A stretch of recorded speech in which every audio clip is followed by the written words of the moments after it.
Soro Ciné, c'est un podcast indépendant, génial et précieux sur le cinéma vu sous un angle féminin, mais surtout féministe. Et oui, comment est-ce qu'on représente les femmes à l'écran, au cinéma? Comment est-ce qu'on écrit un personnage féminin dans un film des années 60 ou aujourd'hui? C'est peut-être un peu différent. Qu'est-ce que ça dit de l'époque? Comment est-ce qu'on écrit? Quel dialogue est-ce qu'on écrit? Quel costume est-ce qu'on prévoit pour telle ou telle actrice? Quel rôle on leur donne? Quelles interactions est-ce qu'on écrit entre un personnage féminin et un personnage masculin, par exemple? Et autre aspect de ce podcast, que font les femmes dans le milieu du cinéma? Qu'est-ce qu'elles peuvent faire ou ne pas faire, surtout malheureusement?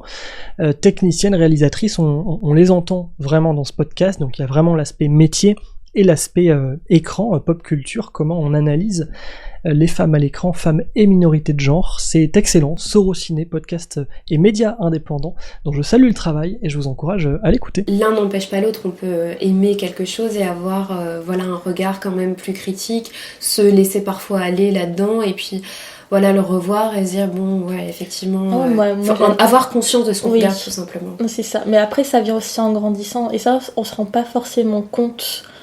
Parce que moi, du coup, j'ai grandi avec Twilight, quand même, j'ai découvert ça au collège.